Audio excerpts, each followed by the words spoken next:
আজকাল হেডফোন আমাদের জীবনের অঙ্গ হয়ে গেছে। মেট্রোতে, বাসে, জিমে, এমনকি ঘরের ভেতরেও সবার কানে যেন একটা করে হেডফোন লেগেই আছে। কিন্তু আপনি কি জানেন, এই ছোট্ট ডিভাইসটি নির্বে আপনার কান এবং স্বাস্থ্যের ক্ষতি করছে?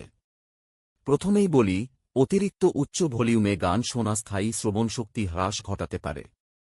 কানের ভেতরে হাজার হাজার ছোট্ট চুলের মতো কোষ থাকে, যেগুলো শব্দ গ্রহণ করে।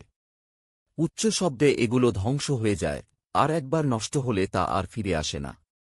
আরেকটি বড় সমস্যা হল টিনিটাস, অর্থাৎ কানে সারাক্ষণ গুনগুন বা বাঁশির মতো শব্দ শোনা। যারা বেশি সময় হেডফোন ব্যবহার করেন, তারা এই সমস্যায় ভোগার ঝুঁকিতে থাকেন।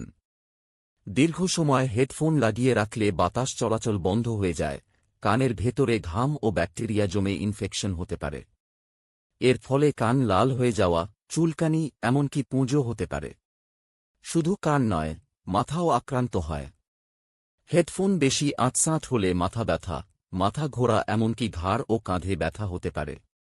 এছাড়া বারবার হেডফোনে গান বা ভিডিওতে ডুবে থাকলে আশেপাশের শব্দে মনোযোগ কমে যায়, পড়াশোনা ও কাজের ক্ষতি হয়।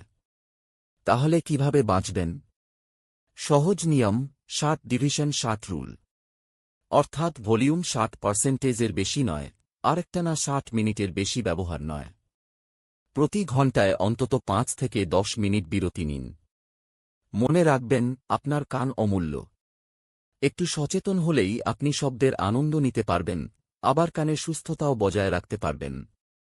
ভিডিওটি ভালো লাগলে লাইক দিন এবং আমাদের চ্যানেলটি সাবস্ক্রাইব করতে ভুলবেন না। ধন্যবাদ।